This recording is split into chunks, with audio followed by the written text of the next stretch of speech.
sixth scan came back clean. I say clean the way you say a room is clean, when every object in it has been moved 2 inches to the left. Everything present, everything wrong. I had been directing the Nutrition Compliance Annex at Marin Orel for 11 years before this study began. I had run 43 controlled restriction protocols across 6 registered species. I knew what starvation looked like on a metabolic panel. I knew the degradation sequence, peripheral glucose depletion, then the cortisol spike, then the protein cascade as the body began consuming itself in whatever order was least immediately lethal. I knew the numbers. I knew when they meant distress, when they meant crisis, and when they meant the subject needed to come off protocol before the data we were collecting became a mortality report. I did not know what I was looking at when I opened the week 6 panel for the human. Junior analyst Dreveth was the one who said it first. He had been running the comparison overlay, our week 6 actuals against the standard degradation curve for a subject of equivalent body mass at the same restriction depth. He stood there for a moment, looking at the display, then said, "The brain metabolic rate hasn't moved."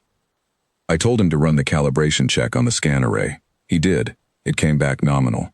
I told him to pull the raw biosyn feed and cross-reference against the direct telemetry from the subject's monitoring band. He did. The numbers matched. The human's brain metabolic rate, at 6 weeks of progressively deepening caloric restriction, we had started at 40% of the species' standard baseline intake and cut it by half again in week 4, had not moved. Through the observation glass, the subject was doing something with a length of cord he had found in the supply drawer. He appeared to be teaching himself to tie knots. I did not call the Bureau of Physiological Standards that day. I told myself I needed more data.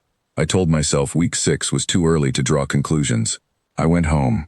I sat at my desk for a long time doing nothing. We continued the protocol. Week 7. The peripheral tissue loss was by then measurable and documented. I will not pretend otherwise. The human had lost mass in the limbs, in the facial structure, in the surface musculature. Any dietitian from any species in the compact, looking at those images, would have said, "This subject is in moderate starvation," and they would have been correct. What they would not have been able to explain is what the secondary panel showed, which was that the central nervous system indicators were running unchanged. The same fuel draw, the same signal throughput, the same baseline cognitive profile in the weekly verbal response assessment, which we ran under the study's standard conversational protocol. We told the subjects it was a routine interview, which it was, but we were also scoring response latency, vocabulary retrieval, and logical sequencing at the same time. The human scores in week 7 were higher than week 1. Analyst Sovin, who ran the verbal assessments, brought me that sheet in person. She set it on my desk without a word and stood there. I looked at it. I looked at her. "It's not instrument error," she said. "I ran it twice." "No," I told her, "it isn't." What the body appeared to be doing, and I want to be precise here, because the language matters and I was careful with it when I finally wrote the report, was not surviving deprivation.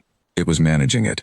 The human metabolic system, under conditions that would have triggered organ cascade in a Dorun subject at week 3, had executed a triage sequence. It had identified which tissues were operationally critical and which were expendable in the short term. It had calculated, I use that word carefully, an internal fuel allocation that stripped the periphery while leaving the core untouched. The brain, the cardiac muscle, the pulmonary system, these showed no degradation.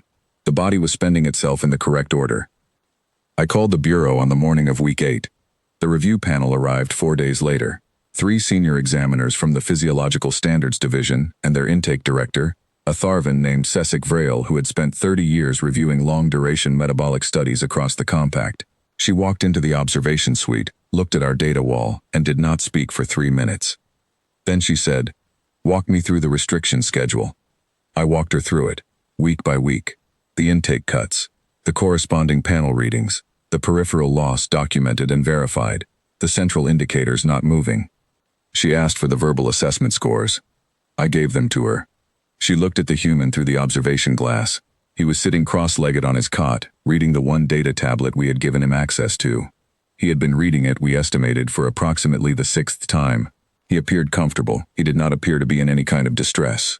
Vrail said, "What does the subject report when you ask him how he feels?" I pulled the week 7 transcript. The interviewer had asked exactly that question, as a standard welfare prompt. The human had looked up from whatever he was thinking about and said, "Hungry, but fine. I'm fine." Then he had asked whether the food increase was coming soon, and when the interviewer confirmed it would come at the end of the study window, he had nodded and returned to whatever he had been thinking about. Vrail set the transcript down. He knows he's hungry, she said. Yes, I told her. He is aware of it. But the panels show no cognitive effect. None that we can measure. She was quiet again. Outside the glass, the human turned a page. I had scheduled the refeeding to begin on day 63. We brought the intake back up in increments, doning 5% restoration per day, standard recovery protocol for extended restriction depth. On most species, this requires careful management, impaired gut motility, systemic complications from reintroduced carbohydrates, a slow reacclimation because the body has, in some functional sense, forgotten what full intake feels like. On day 65, 48 hours after refeeding began, I ran the full panel. The human's metabolic indicators were identical to his week 1 baseline. Not similar, not within the acceptable margin of recovery variance. Identical, as though the 63 days had happened to someone else and this was a different readout taken on the day he arrived. Analyst Dreveth looked at the panel for a long moment and then said, very quietly, "Did it just reset?" I had no answer for him. I wrote the study report over the following 10 days. I was thorough. I documented every week's data, every panel reading, every verbal assessment score. I included the comparative degradation curves for all 6 previously studied species at equivalent restriction depths, so that anyone reading the report would understand what the numbers should have looked like. I wrote the findings section in careful language, because precision matters there and overstatement can discredit everything around it. At the bottom of the findings, I wrote one line that Vrael's panel declined to countersign. They said it was extrapolation. I said it was a reasonable inference from the data we had in hand. We did not reach agreement, and the line appears in the report with a notation that it represents the research director's interpretation only. The line reads, "The subject's body did not experience the restriction protocol as an emergency. It experienced it as a condition, temporary, manageable, and well within the operating parameters of a system designed to function under prolonged scarcity. The triage sequence we observed is not a stress response. It is a baseline feature. It requires no activation, no threshold event, and no conscious input. The human body, under starvation conditions that would kill most registered species before the study reached its midpoint, does not panic. It prioritizes, and when the scarcity ends, it returns to its previous state, as though the scarcity were simply a variable it had already accounted for. We filed the study under the Endurance Physiology Division's standard archive.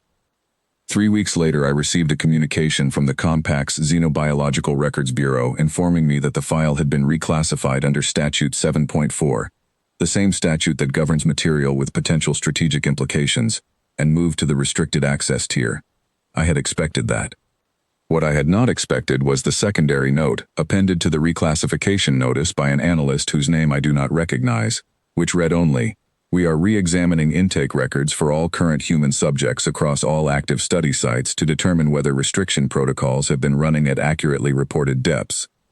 The implication, and I am the one drawing this inference, as I drew the one Vrael's panel would not sign, is that we may have been running studies on humans we believed were under controlled restriction, while those humans were, metabolically speaking, doing fine, that we were studying subjects who had already adapted, that the data we believed we were collecting was not the data we were collecting at all. I do not know whether that is true. I wrote a response to the Records Bureau asking for clarification. I have not received one. In the meantime, the human subject has been discharged under standard post-protocol care. His exit panel was clean. His discharge interview showed no lasting cognitive effects. He shook my hand at the door of the annex, thanked me for the research opportunity, and asked whether I knew of a good place to eat nearby. I told him I did not. He said that was all right, he would find something. I watched him walk down the corridor and turn the corner. Then I went back inside, sat in my chair, and thought about that note from the Records Bureau. I am still thinking about it.